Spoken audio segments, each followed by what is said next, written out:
मोक्षमार्गस्य नेतारम् वेत्तारं कर्मभूभृताम् ज्ञातारं विश्वतत्त्वानां वन्दे तद्गुणलब्धये वन्दे तद्गुणलब्धये।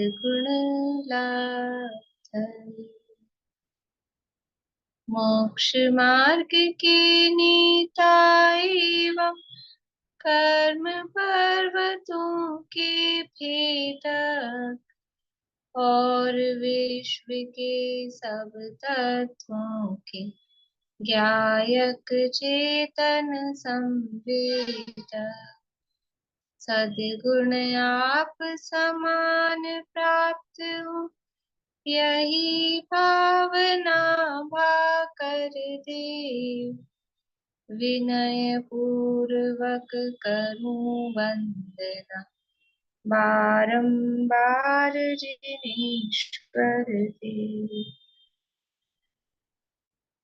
बारंबार जिनेश्वर दे।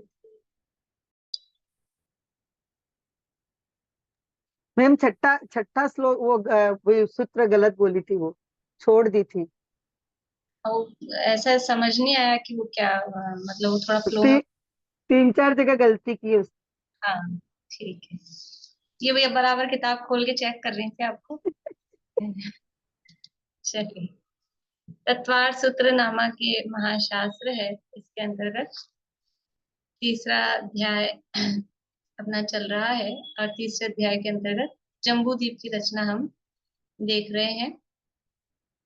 जम्बू द्वीप जो कि कितना है, जम्बू द्वीप का विस्तार, जम्बू द्वीप का विस्तार कितना है?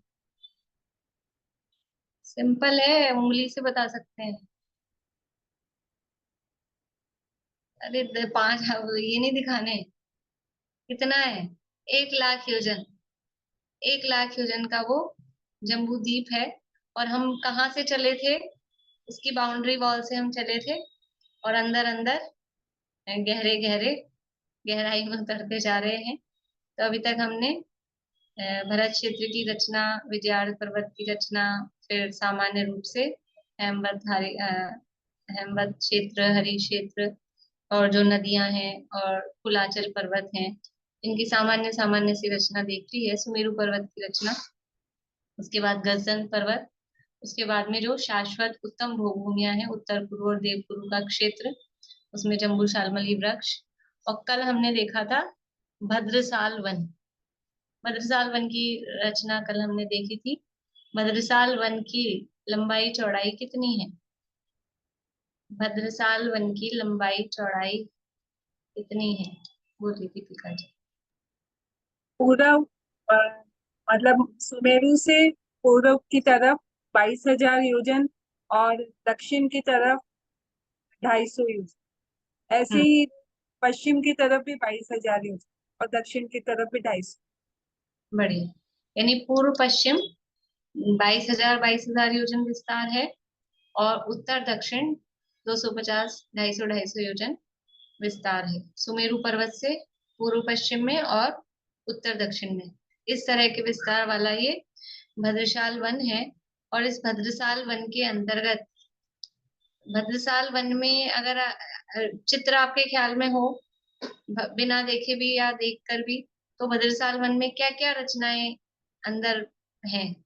जो जो रचनाएं अपन ने पढ़ी है उत्तर पूर्व देवपुरु वाले जो एरिया में, तो कौन सी रचनाएं भद्रसाल वन में एंटर कर रही हैं? प्रश्न समझ में आया? देखिए वो चित्र मैंने निकाला है या नहीं आज।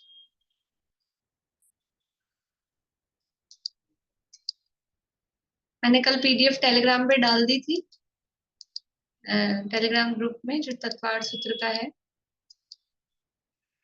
ये जो चित्र है ना, ये तो ये भद्रसाल वन में, ये भद्रसाल वन में क्या क्या रचनाएं हैं, ये मैं प्रश्न पूछ रही हूँ। ये जो बाउंड्री वॉल है भद्रसाल वन की, इस बाउंड्री वॉल के अंदर अंदर रचनाएं कौन कौन सी हैं, ये बताना है। अभी चित्र खुला ही छोड़ देती हूँ आप लोगों के लिए।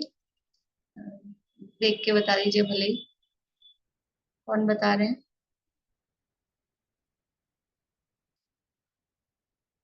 बोलिए सुमन जी। गंगा नदी एंटर कर रही है उत्तर से गंगा भद्रशाली। हाँ, गंगा नदी नहीं, सीता नदी। हाँ, सीता नदी सरोवरों के बाद भद्रसाल वन में, सरोवर के बाद भद्रसाल वन की बाउंड्री है, उसमें एंटर करती है भद्रसाल वन में। और आप तो खाली नाम दिग- बताइए, भी सीता नदी है और क्या क्या है ऐसा। सीता नदी है, और वो आधी सुमेरु का आधी परिक्रमा करती हुई पूर्व भद्रसाल की ओर मुड़ जाती है। हाँ, वहां तो दिग्गज सीता नदी हो गई एक। अब सीता नदी, हाँ, और दिग्गज पर्वत आते हैं दोनों साइड, सीता नदी के दो दिग्गज पर्वत आते हैं। ठीक है, और एक सीता नदी है, दिग्गज पर्वत है, और और अकृत्रिम जिनालय है वहां। कितने हैं? ये चार कोनों में चार हैं, जो सुमेरु पर्वत और सीता नदी के बीच में आते हैं। सुमेरु पर्वत के बीच में? नहीं, सुमेरु के पास, सुमेरु और जहां पूर्व की ओर मुड़ती है नदी, हाँ, वहां हाँ, अग्रसन सुमेरु की साइड में। सुमेरु की साइड में। हाँ ठीक है, यानी चार अकृत्रिम जिनालय हैं। सीता हम्म, नदी है, दिग्गज पर्वत है, चार अकृत्रिम जिनालय हैं, और पूर्व की ओर जैसा उत्तर में देखा था सरोवर है, तो पूर्व की ओर भी भद्रसाल वन में 5 सरोवर है। पूर्व सीता पश्चिम। नदी पूर्व पश्चिम दोनों तरफ 5-5 सरोवर है, वो पूरी सेम रचना है। उन पर पर्वत है 5-5, सब पर जिनालय अकृत्रिम, सब पर भगवान की, जिनेन्द्र भगवान की सिंगल सिंगल प्रतिमा है। सेम उत्तर में जैसा देखा था वो पूर्व और पश्चिम और कुछ, वैसी रचना है। और कुछ रह रहा है, और कोई बताएंगे? हाँ, मनोरमा आंटी बोलिए। 50 कांचनगिरी पर। कांचनगिरी तो वो सरोवरों के इधर उधर है ना, सरोवर तो भद्रसाल वन से पहले है, भद्रसाल वन के अंदर नहीं है सरोवर। अभी भद्रसाल वन में क्या क्या है वो पूछ रही हूँ मैं। बोलिए रजनी जी। 100 नंबर 50 गजपन पर्वत का कुछ हिस्सा, मतलब 250 योजन जो है वहां तक गजपन पर्वत का भी मतलब कि आता गजन है। हमारे चारों गजन पर्वतों का एरिया कुछ कुछ ये 250 वर्ग तक आता है, वहां तक 250 योजन तक। पर्वत आ रहे हैं ना, ये गजन पर्वत चारों तरफ से, वो भी भद्रसाल वन के अंदर अंतर्गत। क्योंकि ऐसे तो है नहीं, गजन पर्वत हवा में है, नीचे से लेके ऊपर तक है ना, तो मेरे से ज्वाइन है, तो वो नीचे का जो हिस्सा है वो वहां भद्रसाल वन में उन गजन पर्वतों का भी आ रहा है। तो मोटे मोटे रूप से सीता नदी सीतोदा नदी दोनों नदियां हैं, चारों गजन पर्वत का कुछ हिस्सा है, चार अकृत्रिम जिनालय हैं, और दिग्गज पर्वत। मोटे मोटे रूप से ये रचनाएं इस भद्रसाल वन के अंतर्गत अपने को देखने को मिलती है। अब थोड़ा सा ये एक जो कल पारुल ने पूछा था उसमें जिन प्रतिमाएं या जिन मंदिर किन किन पर है, अपन ने तीन तरह के पर्वत यहाँ देखे, एक तो यमकगिरी, दूसरे ये कांचन पर्वत, और तीसरे दिग्गज पर्वत। तीन तरह के पर्वत अपन ने देखे हैं। बोलो प्रीति। भाभी ये पूर्व पश्चिम में तो आएंगे ना ये वाले सरोवर जो आपने बता रहे थे? इसके बारे में भी बता रही हूँ अभी मैं, उसमें अच्छा, भी। और एक ये जो गजदंत पर्वत है वो नीचे बॉर्डर से और फिर ऊपर नंदनवन तक ऐसे जुड़ता है क्या गजदंत? नीचे बॉर्डर मतलब? मतलब नीचे जो ग्राउंड फ्लो मतलब ग्राउंड है वहां से। जमीन से लेके और ऊपर नंदनवन तक। पर्वत हाँ, तो पूरा जमीन से ही, जमीन से। तो वो जमीन भद्रसाल वन वाली आएगी, इधर की थोड़ी, बाकी आगे है बाद में। तो ये तीन तरह के पर्वत हमने देखे थे, यमकगिरी और कांचन शैल और दिग्गज पर्वत। तो जो यमकगिरी है उन यमकगिरी पर तो जिनेंद्र भगवान के यमकगिरी जो पर्वत है, यमकगिरी पर्वतों का साइज क्या है? यमकगिरी पर्वतों का साइज क्या है? लिखा है कि नहीं लिखा आप लोगों ने? अनुज जी लिखा है? नहीं लिखा? बोलो पारुल। अभी जमीन पे फैलाव 1000 योजन है, ऊपर 500,000 के रह जाते हैं। ऊंचा म्यूट करो ना, ऊंचाई भी 1000 योजन है और इनकी नींव 10 कोस की है। हाँ, यानी 1000 योजन हाइट वाले और ऊपर जाके 500 योजन की इनकी चौड़ाई है। तो वो जो 500 योजन की चौड़ाई है, गोलाकार पर्वत है, वहां पर व्यंतर देवों के महल बने हुए हैं, निवास स्थान बने हुए हैं। तो वो जो जिस नाम का पर्वत है ना, उसी नाम का देव है, या फिर कहो देव के नाम पे पर्वत का नाम है, पर्वत के नाम पे देव का नाम है, कुछ भी समझो। तो जैसे यमकगिरी है, मेघगिरी है, चित्रकूट, विचित्रकूट ऐसे नाम है, तो उसी नाम का देव है, तो उसका महल है वहां। उस महल की पूर्व दिशा में जिन मंदिर होता है। यमकगिरी पर्वतों पर भी जो देव का महल है, उस देव के महल के पूर्व दिशा में जिन मंदिर है।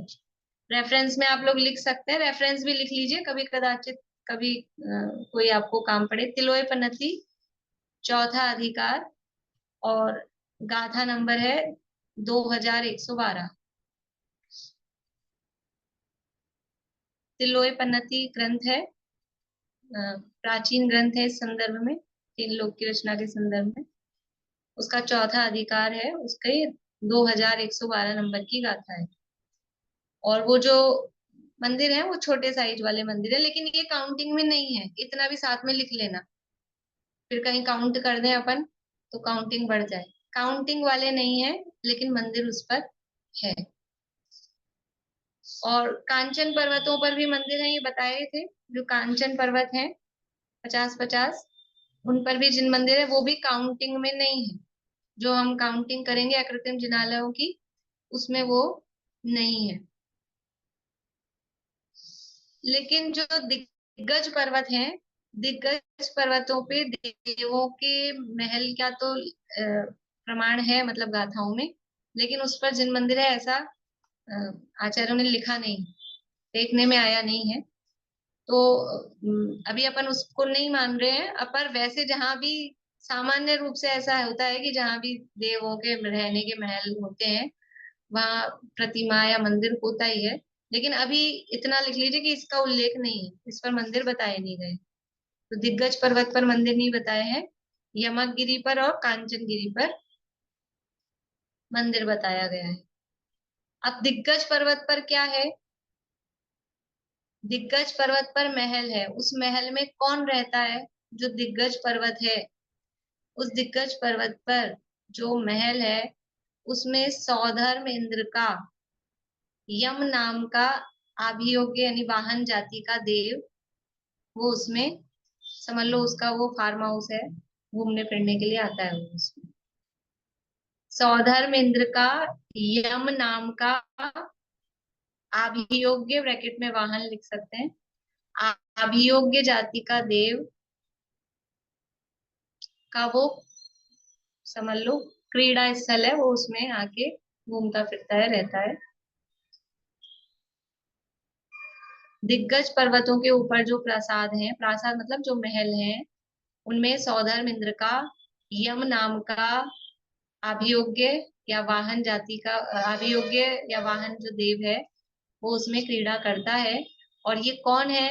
ये जो अभियोग्य देव है यम नाम का, ये ऐरावत हाथी की विक्रिया करता है। जब तीर्थंकर बालक का जन्माभिषेक होता है, उस समय ये देव, ये अभियोग्य जाति का यानी वाहन जाति का ये जो देव है यम नाम का, ये अपने शरीर को ऐरावत हाथी रूप बनाता है, ऐरावत हाथी की विक्रिया ये करता है। ठीक है,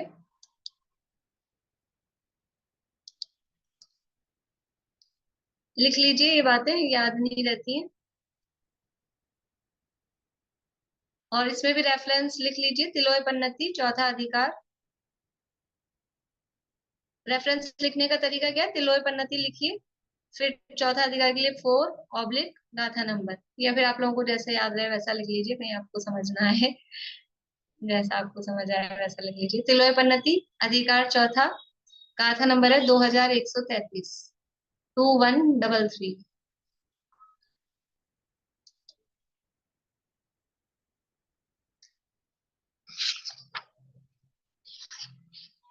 दिग्गज पर्वत 8 है।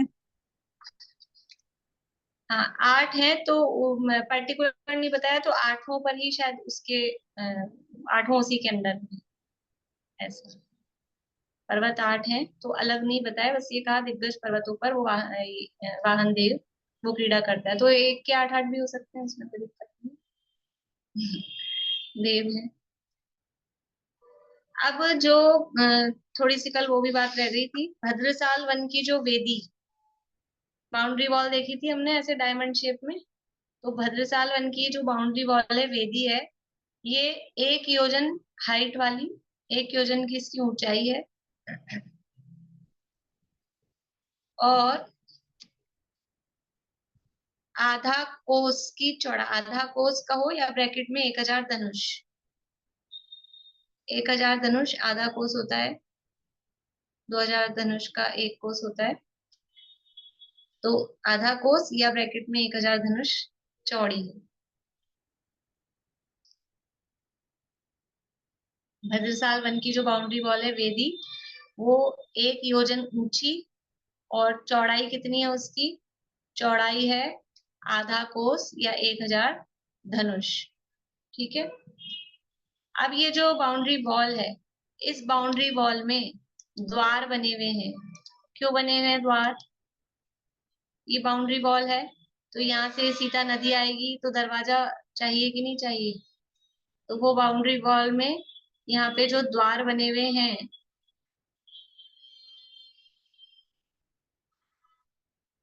उन द्वारों के ऊपर भी जिन भवन है, जिनेंद्र भगवान के भवन यानी जिन मंदिर है। भद्रसाल वन की वेदी में जो द्वार हैं, उन द्वारों के ऊपर जिन भवन है।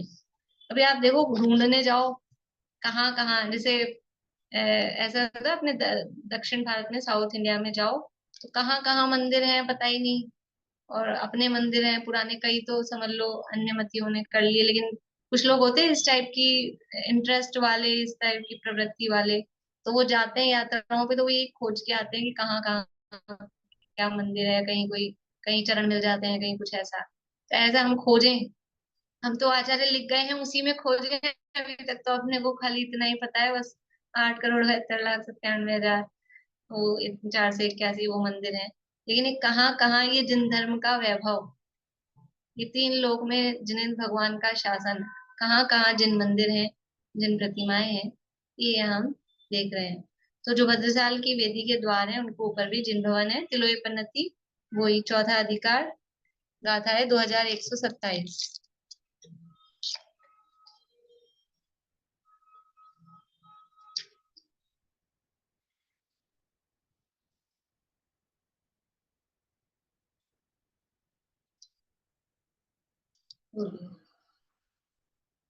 मैम द्वार एक ही है वेदी पर या और भी द्वार है? एक दो तो है ही है, वो द्वारों की संख्या ने देखने में नहीं आई है, लेकिन जैसे ये इधर से सीता नदी जा रही है, और इधर से सीतोदा आ रही है, तो 2 तो अपने को दिख ही रहे हैं, और हाँ। ये यहाँ तो पर्वत आ रहा है, तो पर्वत से तो समझ लो अलग होके निकल रही है, तो जो 2 द्वार हैं, इन 2 द्वारों पर जिन मंदिर है। मैम ये वाला भेज दीजिएगा आप एक बार, है मैंने ना?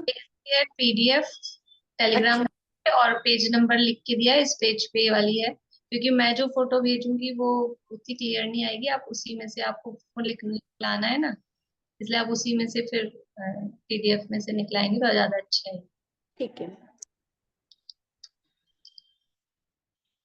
और बेटर ये है कि आप अपने हाथ से बनाएं उसको देख के, वो ज्यादा अच्छा है, वो उपयोगी है, वो आपके लिए लाभप्रद है, उससे आपको सारी चीजें समझ आ जाएगी।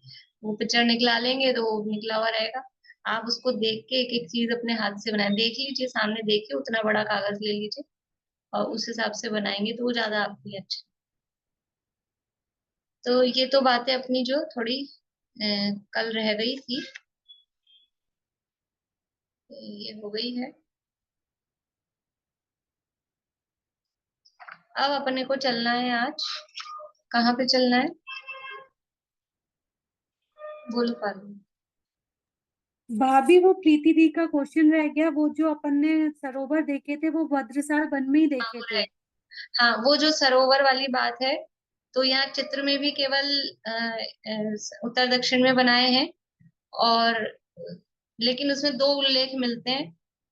एक उल्लेख तो ये है कि चारों दिशाओं में पांच पांच सरोवर हैं, उत्तर दक्षिण भी पूर्व पश्चिम भी। और एक उल्लेख ये है कि केवल उत्तर दक्षिण में ही है। दोनों उल्लेख उसमें मिलते हैं। तो अब जो भी होगा, केवल ज्ञान होगा तब देख लेंगे, या फिर कभी देव बन जाएंगे तब देख आएंगे। तो अभी दोनों, मतलब अभी तो दोनों बातें लिख के रख लीजिए।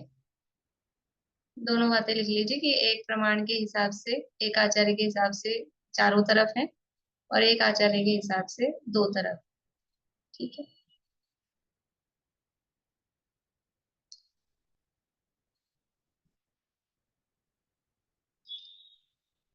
बोलिए चित्रा जी।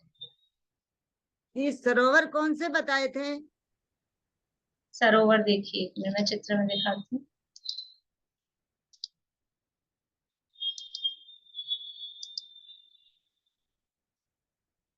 ये दिख रहा है आपको? ये यहाँ से, ये सीता नदी केसरी सरोवर से यहाँ आ रही है, उत्तर पूर्व में बह रही है। 1000 योजन चली है तो ये दो पर्वत आए। फिर 500 योजन चलती है, मतलब 1500 योजन टोटल चली वहां उत्तर पूर्व के एरिया में। तो ये इस नदी की जितनी, नदी के एरिया में ही ये सरोवर इसके बीच में मिलते जाते हैं। तो ये एक सरोवर, फिर दूसरा, फिर तीसरा, फिर चौथा, फिर पांचवा, ऐसे करके ये 5 सरोवर इस सीता नदी में मिले हैं। और सरोवरों की साइज और पूरी जो रचना है वो पद्म सरोवर के समान, जैसे पद्म सरोवर की जो साइज थी 1000 बाई 500 बाई 10, वो साइज है। और जिस तरह का कमल 1,40,115 कमल थे, वैसे के वैसे ही यहाँ पर कमल है। और वहां पे उन कमलों पे देवियों का निवास था, यहाँ पर देवों का निवास है, बस इतना अंतर है। बाकी सेम रचना, वो पूरी पद्म सरोवर की जैसी ये सरोवर। तो ये 5 सरोवर यहाँ पर हैं। और इन सरोवरों के पूर्व और पश्चिम में 5 5 पर्वत हैं जिनका नाम कांचनगिरी है। तो सरोवरों के, एक सरोवर के साथ 5 इस तरफ 5 इस तरफ, यानी 10 पर्वत हैं। तो पांचों सरोवरों के साथ मिलाकर 50 पर्वत हो गए। अब इसमें क्या, जब पर्वतों की संख्या गिनते हैं तो कांचनगिरी जहाँ भी टोटल लगाया गया है तो 200 कांचनगिरी गिने जाते हैं। तो उससे लगता है कि मतलब ज्यादा मान्यता ये है कि चारों दिशाओं में सरोवर है। और अगर दो ही दिशाओं में होंगे तो 50 और 50 100 ही गिनने में आएंगे। लेकिन वो 200 गिनते हैं तो वो चारों दिशाओं के मिला के ही 200 होते हैं। एक बात और थी, कल भी ये भी किसी ने पूछा था कि ये इधर नदी का साइज बढ़ रहा है, यहाँ तो नदी सीधी दिख रही है, यहाँ वो नदी का साइज बढ़ता हुआ दिख रहा है। तो इधर अगर जो सरोवर है, वो सरोवरों का साइज कितना है, तो वो सरोवरों का साइज भी बढ़ेगा। इधर जब नदी का फैलाव हो रहा है तो वो सरोवर उसके हिसाब से, नदी के हिसाब से वो भी फैल रहे हैं। इतना इसमें और ख्याल में रखना है। ठीक है। किसने पूछा था कल वो, सुमन जी आपने पूछा था? नहीं, मैंने पूछा नहीं था, मैं अभी पूछ रही हूँ कि उत्तर और दक्षिण जो कांचनगिरी पर्वत है वो तो भद्रशाल वन से बाहर है, और पूर्व ये पश्चिम वाले उसी में आएंगे। साल के अंदर सरोवर भी, पूर्व पश्चिम वाले सरोवर भी, हम्म। और कांचन वो बद्रसाल वन के अंदर ही है।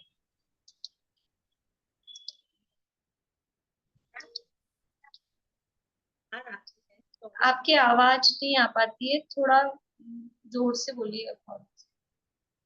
जब वो सीता नदी पौड़ी से जा रही है तब आप बोल रहे हैं ना सरोवर है, पर उसमें तो नहीं दिखाई दे रहे हैं सरोवर। हाँ उसमें नहीं दिखाई दे रहे हैं, तो एक तो कारण ये हो सकता है कि जो दूसरी मान्यता है उस आधार पे चित्र बनाया गया हो, या फिर उसमें चित्र में जगह नहीं रहती सरोवर बनाने की। क्योंकि अब यहाँ जगह कम है, अब वो सरोवर और बनाए तो वो बिल्कुल ऐसा हो जाएगा, इसलिए भी सरोवर इसमें नहीं दिखाए गए। ठीक है।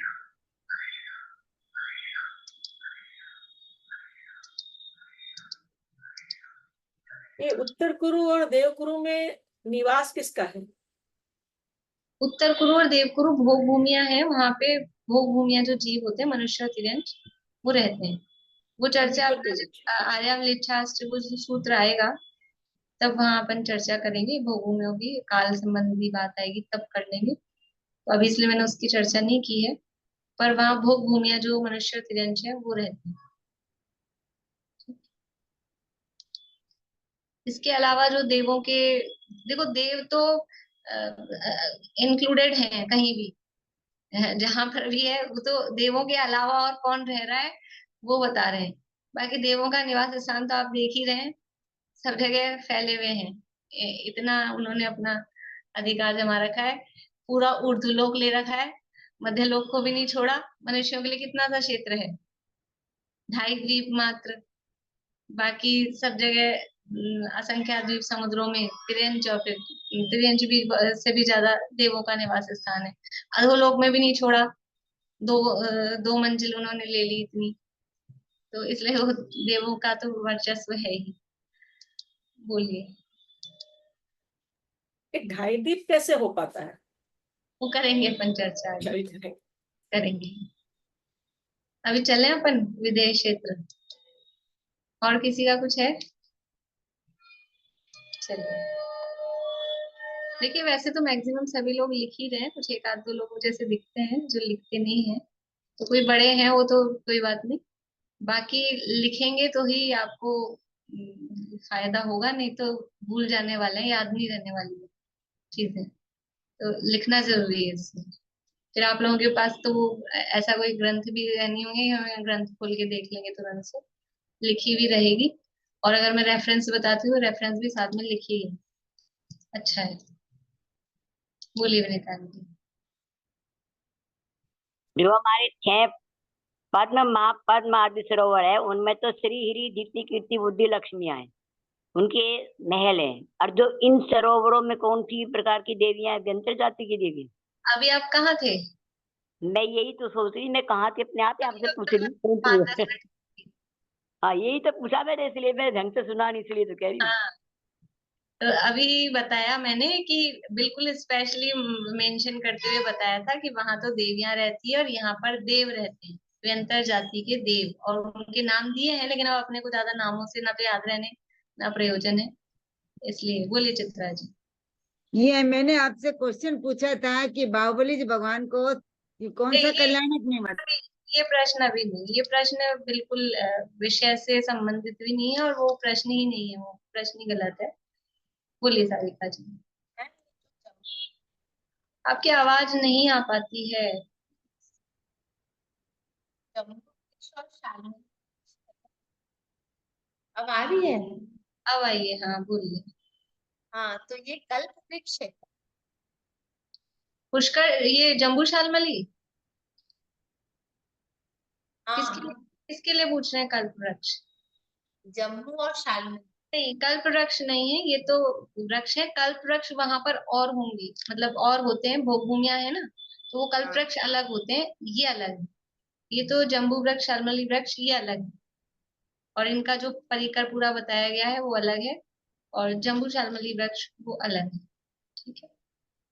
आप चित्रा जी लास्ट में, एकदम लास्ट में जिनवाणी स्तुति के बाद में रेज हैंड करिएगा, तो वो जो आपका प्रश्न है ना फिर उसकी बात करेंगे बात, क्योंकि वो बिल्कुल विषय से संबंधित नहीं है, और वो प्रश्न ही कुछ है ही नहीं, वो प्रश्न ही नहीं है, चीज ही नहीं है। चलिए। विधेयक क्षेत्र की चर्चा अब अपने को करनी है। देखिए,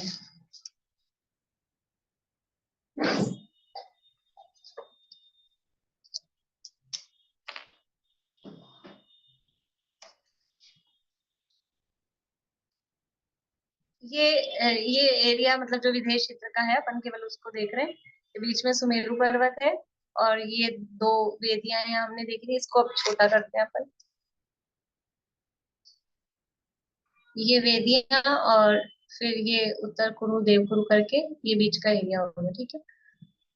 अब ये जो वेदी है, इस वेदी के इस तरफ पश्चिम में और पूर्व में क्या है, विधेयक क्षेत्र। ये कहलाएगा पूर्वी विधेयक क्षेत्र, ये कहलाएगा पश्चिमी विधेयक क्षेत्र, ठीक है।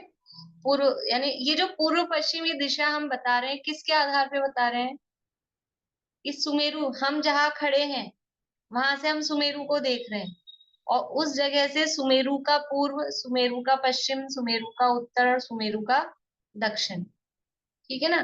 कोई ऐरावत क्षेत्र में यहाँ खड़ा होगा तो फिर उसके लिए वो अपने हिसाब से देख, हम खड़े हैं यहाँ भरत क्षेत्र में, हम यहाँ हैं और ये सुमेरु यहाँ है, इस सुमेरु के यहाँ खड़े होकर हम सुमेरु को देख रहे हैं, और उसके पूर्व पश्चिम उत्तर और दक्षिण के आधार पे हम दिशाएं बताते हैं, ठीक है।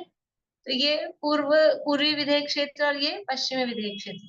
विधेयक क्षेत्र के उत्तर में और दक्षिण में क्या है, विधेयक क्षेत्र के उत्तर और दक्षिण में क्या है, विधेयक क्षेत्र के उत्तर और दक्षिण में, बोलिए पद्मा जी। पर्वत है, कौन से पर्वत है, एक निषद है और एक नील है, ऊपर पर निषद है, नीचे नील है। ये तो गलत हो गया। गलत हो गया आपका जवाब, और ऊपर नीचे नहीं नहीं है। नहीं, दक्षिण में, मतलब दक्षिण में और दक्षिण बोलिए और सही करिए, हाँ, गलत हो गया आपका, सही करिए दिशा। दक्षिण में और उत्तर में। कौन सा पर्वत किस दिशा में है, सही करिए, ये बोल रही हूँ, गलत हुआ। निषद तो दक्षिण में और नील उत्तर में, नहीं हाँ, उत्तर में कंफ्यूज है अभी भी आप। उत्तर में नील पर्वत है, दक्षिण में निषद पर्वत है, ठीक है। विधेयक क्षेत्र के उत्तर में ये नील कुलाचल और दक्षिण में निषद कुलाचल, ठीक है। ये निषद पर्वत और नील पर्वत, और ये तो सरोवर इस पे थे ही, निषद पर्वत पर तिगिच और नील पर्वत पर केसरी।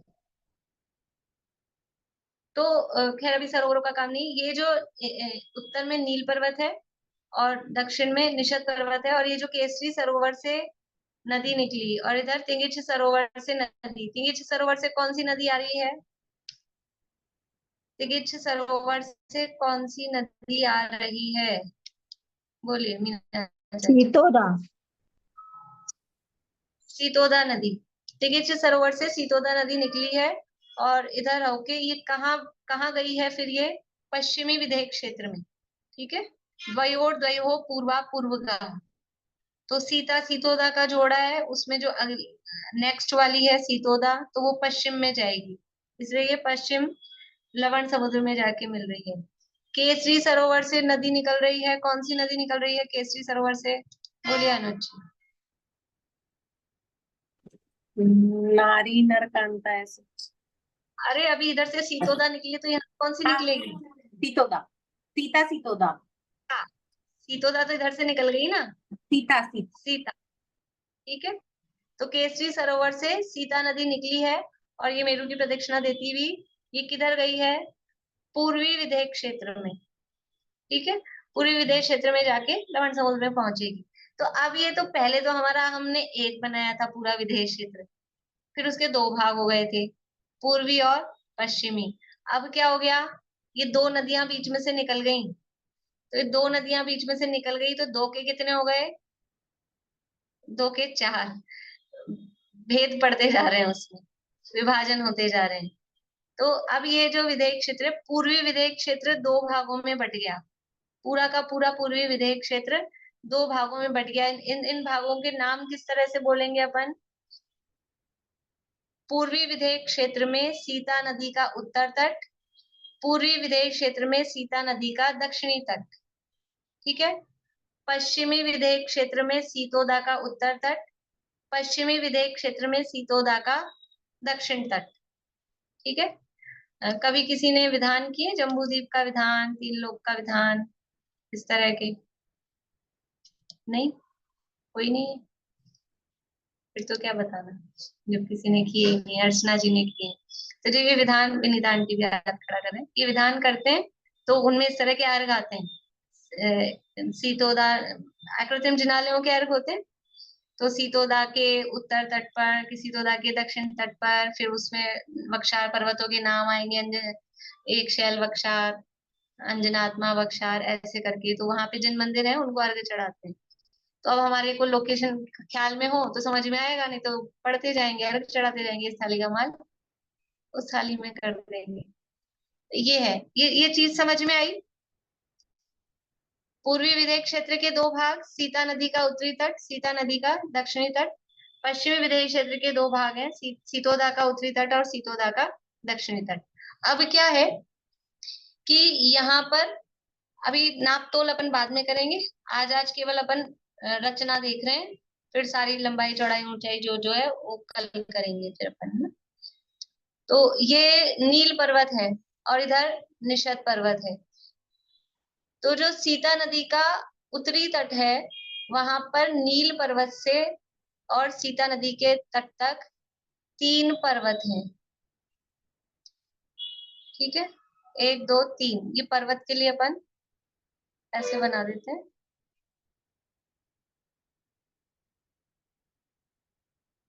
इन पर्वतों का नाम है वक्षार गिरी, और सबके नाम अलग अलग है। 1 2 नाम मैंने आपको बोल के बताए थे, एक शैल वक्षार और चित्रगुप्त वक्षार, ऐसे अलग अलग से नाम है सबके, लेकिन अपन कॉमन बोलेंगे वक्षार गिरी।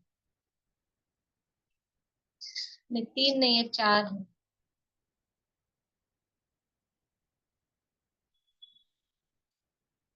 चार वक्षार पर्वत है,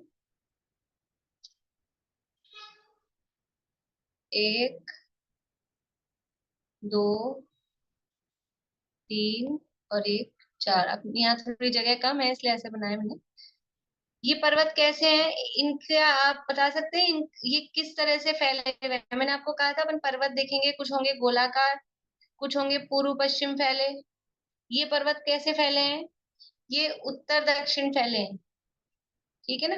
विजयार्ड पर्वत था वो ऐसे था, पूर्व पश्चिम फैला हुआ था। और ये पर्वत कैसे हैं, उत्तर दक्षिण विस्तार वाले हैं, उस उत्तर दक्षिण फैले हुए हैं। वक्षार गिरी इनका नाम है। और ये एक एरिया में, मतलब जो एक पार्ट है विदय क्षेत्र का, उसमें 4 वक्षार गिरी हैं, नील पर्वत से लेके सीता नदी के एक तट तक, ठीक है। इसलिए मैंने डबल लाइन की है कि ये सीता नदी की, क्योंकि ये चौड़ाई है तो ये यहाँ तक है। इसी तरह से 4 वक्षार गिरी निषद पर्वत से लेके और सीता के दक्षिणी तट पर,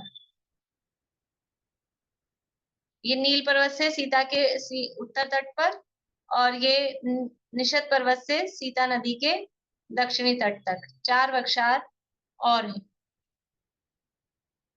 तो ये पूर्वी विदय क्षेत्र में 8 वक्षार हो गए, 4 सीता के उत्तर तट पर, 4 सीता के दक्षिणी तट पर।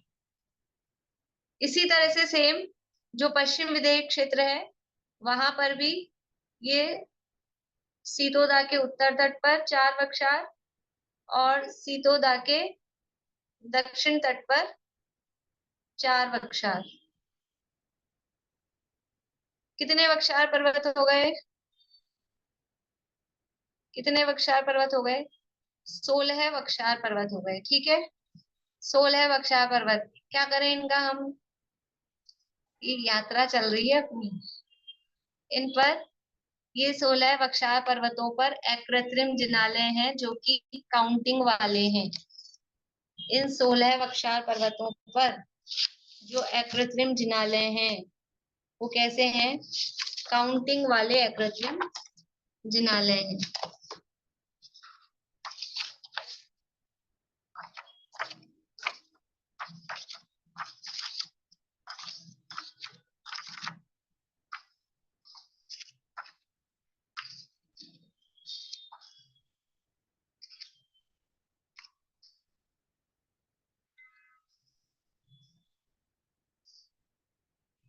और इन पर्वतों पर जो पर्वतों पर कूट है, पर्वत होगा तो उस पर कूट होगी, ठीक है।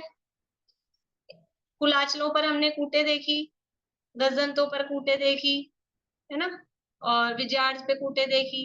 इन वक्षार पर्वतों पर भी कूटे हैं अब उनकी संख्या 16 है तो संख्या नहीं बताएंगे, लेकिन जो कूटे हैं तो उनमें एक कूट पर क्या होगा, एक कूट पर क्या होगा, अकृत्रिम जिनालय, और बाकी जो कूटे हैं वो सब निरंतर देवों के निवास स्थान है। तो कौन सी कूट पर अकृत्रिम जिनालय होगा? ये पर्वत है। अब समझ लीजिए यहाँ भी कूट है, यहाँ भी कूट है, यहाँ भी कूट है, यहाँ भी कूट है, तो किस साइड पर जिनालय होगा? मैं थोड़ा बड़ा करके दिखा दूं, आपको दिख रहा है ये? इसे कूट बनाई मैंने, यहाँ बड़ा गोला कर देती हूँ ऐसे। तो इधर वाली कूट पे होगा कि इधर वाली कूट पे होगा?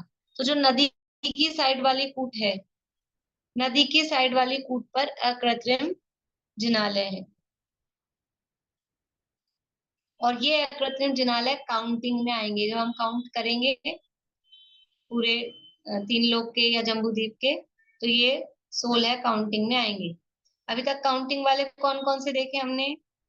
6 कुलाचल संबंधी, 34 विजयार्थ संबंधी, 16 सुमेरु संबंधी, 4 गजदन संबंधी और 2 जम्बू शालमली, 2 ये हुए। ठीक है, अब 16 ये और प्लस कर लेना। कितने हो गए? पारुल करके बताओ फटाफट। 6 प्लस 34 और प्लस 16 और 4, 16 1 4 1 और 2 और ये 16, बोलो। 78। 78 करिए, सब करिए फटाफट। आ रहा है कि नहीं आ रहा? बैठे हैं बहुत सारे लोग तो मुझे दिखते हैं ना। रेणु जी बैठे हैं हमारे आराम से। अपना अपना खाना पड़ेगा, किसी के कम आया ज्यादा है तो फिर हिसाब तो लगाना पड़ेगा ना कि कहाँ गड़बड़ हो रही है। 78 आ गए सबके? ये जम्बू द्वीप के अकृत्रिम जिनालय अपने पूरे हो गए आज, जो गिनती वाले। ठीक है, अब अपन जब अभी अपन बाहर से चलें, तरीका क्या है, यहाँ से चलना है। अब जब भी गिनाएंगे क्रम बना लीजिए, तो क्रम बनाएंगे तो आप चूकेंगे नहीं। सुमेरु से स्टार्ट करना है। नक्शा ख्याल में है? नक्शा ख्याल में है सबको? सुमेरु से स्टार्ट करना है। तो सुमेरु पे 16 जिनालय, फिर सुमेरु से जुड़े हुए गजदंत हैं 4, वो 20, फिर उसके पास में जम्बू शालमली वृक्ष हैं 22, फिर उसके पास में आ जाएंगे वक्षार पर्वत, फिर इधर विदेश क्षेत्र आ जाएगा, तो ये वक्षार पर्वत आ जाएंगे।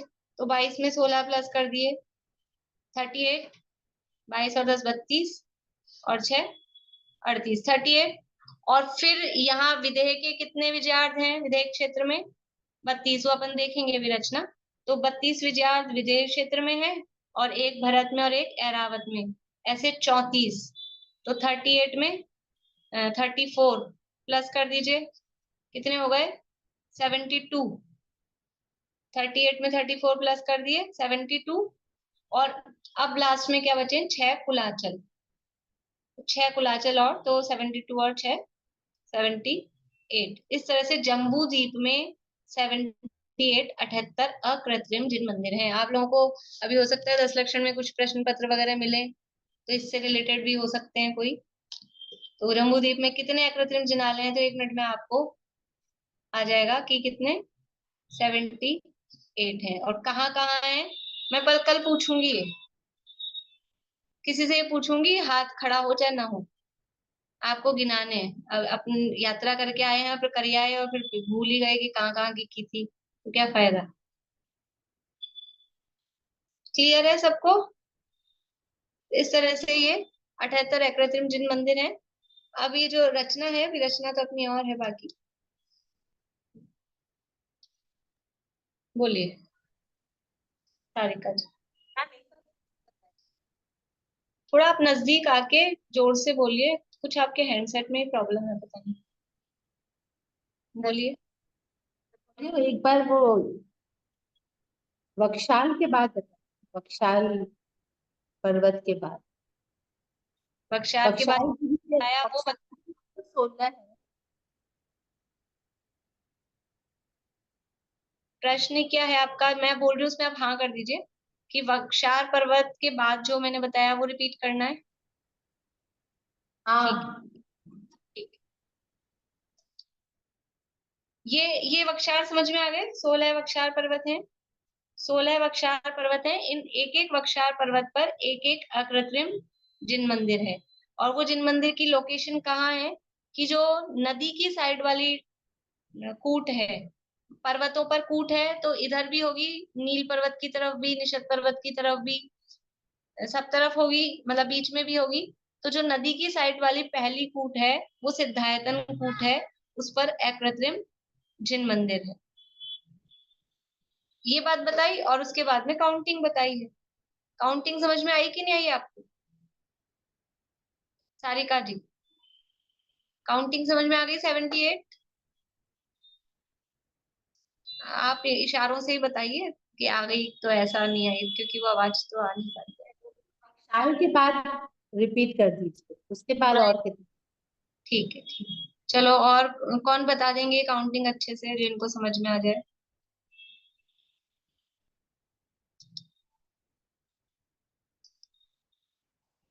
बोलिए अलका जी।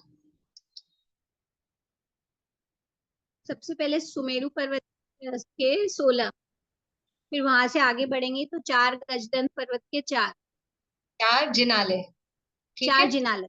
हाँ, फिर जम्बू शालमली वृक्ष के 2 जिनालय, फिर 16 वक्षार पर्वत के 16 जिनालय। ओके, सारिका जी, सुमेरु पर्वत के 16 समझ में आ गए? कहाँ थे? 4 जो वन थे, चारों वन के 16। फिर गर्दन पर्वतों पर एक एक है, वो 4। उसके पास में यहाँ जम्बू वृक्ष, पास में मतलब यहीं इसी एरिया में, तो एक जम्बू वृक्ष, एक शालमली वृक्ष है, 2 वो प्लस करें। हाँ, बोलिए आगे अलका जी। फिर 16 वक्षार पर्वत के 16 जिनालय जो अपने इसके पास है, इधर नदी चले। तट के अब पास। यहाँ के एरिया के पूरे हो गए मंदिर, तो अपन इधर बढ़ेंगे। तो इधर देखा तो 16 वक्षार पर्वत हैं, 4 4 4 और 4। तो हर वक्षार पर्वत पर एक अकृत्रिम जिनालय है नदी की साइड में, तो 16 ये प्लस करने हैं।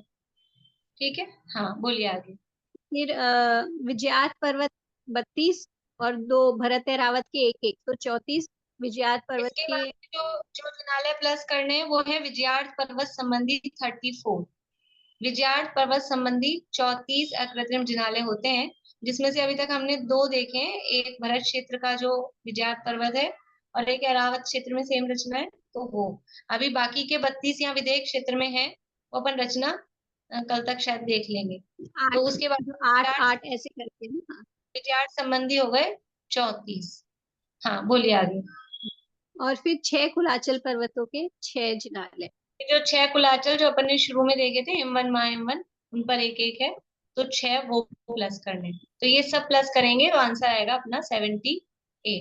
इससे जम्बू द्वीप में 78 अकृत्रिम जिन मंदिर है। बोलिए दीदी, पता नहीं मेरी किताब में गलत लिखा गया, मैं आपसे इसलिए बोल रही थी। मेरी किताब में ये लिखा है वहां पर नाग कुमार देवियां रहती हैं, और अभी भी ये कौन सी किताब है आपकी? त्रिलोक भास्कर ज्ञानमती माता जी की। मैंने तो, या तो अभी मैंने शायद इसका रेफरेंस, या तो तिलोक पन्नती या तिलोक सार, मैं उसी में से देख रही हूँ। वैसे उन्होंने स्पष्ट वहीं से लिख के लिखा है। देवराज कोई फर्क नहीं पड़ता। नहीं, बिल्कुल ठीक है, मेरा कहने वाला ये नहीं था। मैं सोचती ना गलत सुन रही हूँ आपकी बात, मैं ये सोच रही थी। मैंने सुना नहीं वहां पढ़ने के चक्कर में। कोई बात नहीं। तो उसमें कोई खास मतलब देव रहते हैं, मंदिर नहीं, देव रहते हैं। देव रहते हैं, साथ में रहेगी, जो देवी रहती है तो कोई ना कोई परिकर का देव रहेगा ही। कोई दिक्कत नहीं। नहीं, वही नहीं है, बस मेरे को ये था वहां तो वो 6 है, यहाँ पर कौन सी? कोई भी गलत नहीं लिखा है, वो 2-3 तरह के प्रमाण मिलते हैं अलग अलग ग्रंथों में, प्राचीन ग्रंथों में भी। इसलिए हम ये नहीं कह सकते इन्होंने गलत लिखा है कि इन्होंने गलत लिखा है। इस संबंध में हम किसी को ऐसा नहीं कह सकते। कहीं लंबाई चौड़ाई में, कहीं इनमें थोड़ा बहुत फर्क मिलता है। बोलो पानी। भाभी, आपने वो नदी की चौड़ाई के बारे में क्या कहा था, वो रिपीट कर दीजिए, नेटवर्क बहुत कट कट कर आ रहा था उस समय। नदी की चौड़ाई जो भद्रशाल वन में जो नदी जा रही है, तो वो नदी पूर्व पश्चिम में जो नदी जा रही है, वहां पर जो सरोवर हैं, 5 सरोवर, अपन ने 2 मान्यताएं देखी है, पूर्व पश्चिम में भी 5-5 सरोवर है, यही पूछ नहीं रही हूँ। नहीं, ये तो क्लियर हो गया, वो चौड़ी हो रही है ना चित्र में, आगे जाके ऐसे चौड़ी हो रही है, वो डायग्राम बनाने का एक कारण हुई है या कोई रीजन है? ये नहीं, नदी तो चौड़ी हो ही रही है, नदी चौड़ी हो रही है, इसके साथ में जो सरोवर यहाँ मिलेंगे वो भी चौड़े होंगे, ये बता रही थी। यहाँ तो नदी सीधी सी एक सी है, तो वो सरोवर अच्छे चौकोर अपने को दिख रहे हैं, बराबर आयताकार। यहाँ पर भी वो आयताकार होंगे, लेकिन वो सरोवरों की थोड़ी लंबाई चौड़ाई, क्योंकि अगर सरोवर 500 योजन का है और वो नदी 500 योजन की हो जाएगी, तो सरोवर अलग से कहाँ बचेगा, तो वो थोड़ा बाहर होगा। तो वो लिखा है ग्रंथ में कि वो नदी के आधार पर सरोवर की भी लंबाई चौड़ाई सेट होती है। चलिए, अभी समय अपना हो गया है, अब बाकी की और रचना है।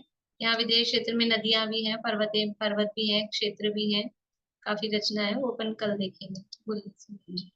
भरत क्षेत्र में जैसे पूर्व पश्चिम विजयार्थ पर्वत है, एरावत में भी वैसा ही है, और उनके नाम भी वही है, वहां भी भरत क्षेत्र है। नहीं, उसका नाम ऐरावत क्षेत्र है ना।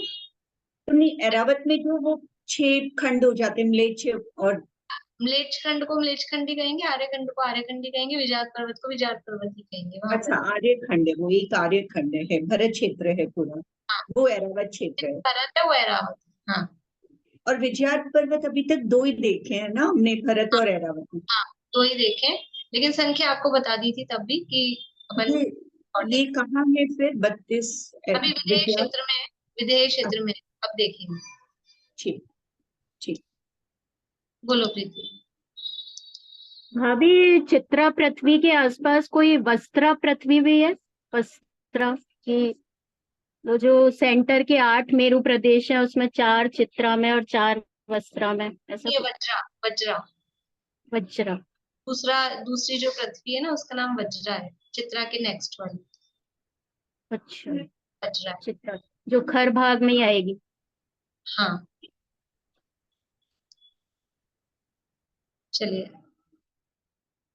अब बोलिए आप चित्रा जी। मैं वही पहले हमको बताइए, जो देव का आपने बताया था लेशाएं, तो पीत लेशा तक ही है, 4 लेशाएं ही हैं। देवों की अभी लेशा कहाँ से आ गई? अब आप तो बाहुबली भगवान पूछ रहे थे ना। वो भी है, दोनों ही मेरे क्वेश्चन है जो पढ़ रहे हैं उसमें। समय अपना फिर बहुत हो जाएगा, या तो आप बाहुबली भगवान को देख लीजिए अभी। अच्छा ठीक है, कल बोलिए। एग्जाम के लिए पूछ रहे थे। तो फिर जो पहले पूछना है वो पूछिए। अच्छा, आपको वो देव के बारे में बताइए, देव की लेशा। ये कौन सी लेशा होती है पूछ रहे हैं? हाँ, तो देवों के अपर्याप्त अवस्था में तो अशुभ, यानी पीतांत लेशा, कृष्ण नील कापोत पीत, अपर्याप्त अवस्था में ये होती है, और पर्याप्त अवस्था में पीत पद्म और शुक्ल, यही लेशा होती 6 लेशाएं होती है। है। छहों नहीं कहेंगे, मतलब वो व्यंतर जो देव है, व्यंतर देवों के लिए पीतांत लेशा है, आदितस्तिषु पीतांत लेशा। व्यंतर देवों मतलब भवनत्रिक के जो देव हैं उनके तो पीतांत है, और जो वैमानिक देव हैं उनके तो पीत पद्म और शुक्ल ही है, ऐसा। तो वो कॉमन रूप से कहेंगे तो फिर छहों भी नहीं हो सकेगी, क्योंकि जिसके पीत है उसके पीत ही रहेगी, जिसके क्वेश्चन पद नहीं है। आप इनकी तो इसी अपने इसमें तत्वार्थमणि प्रदीप में पढ़ लीजिए, चौथे अध्याय में, वहां नहीं, आपको मिल। मैंने पढ़ा, किंतु क्वेश्चन सिर्फ यही कि देवों की कितनी लेशाएं हैं, मनुष्यों की। अभी तो सामने वाले पे डिपेंड करता है वो क्या चाहता है आंसर। अच्छा, इस तरह के प्रश्न होते हैं ना, तो भैया वो क्या आंसर चाहते हैं, वो 6 चाह रहे हैं कि 4 चाह रहे हैं कि 3 चाह रहे हैं, ऐसा है। वैसे सामान्य रूप से देवों की 3 लेशाएं होती है, शुभ लेशाएं होती है। अशुभ लेशा अपर्याप्त दशा में भवनत्रिक देवों में होती है, इतना है। तो अब छहों भी अपेक्षाकृत कथन है। और मनुष्य के मनुष्यों के 6 लेशाएं होती है। लेशाएं, और नारकी के, त्रियंच के, तिरंज के भी 6 लेशाएं होती 9 लेशाएं होती है। ठीक है। बोलिए कविता जी। मैम, जैसे व्रत उठाते हैं, अपन व्रत लेते हैं, जैसे तत्वार सूत्र के व्रत वगैरह लेते हैं, तो कैसे लेते हैं? नियम के अकॉर्डिंग या कैसे करने चाहिए व्रत? अभी इसकी तो बहुत ज्यादा नॉलेज मुझे नहीं है, तो जो लोग करते हों या फिर कोई ब्रह्मचारी दीदी वगैरह, माता जी वगैरह, उनसे पूछ लेना। ठीक है, चलिए, निर्माण।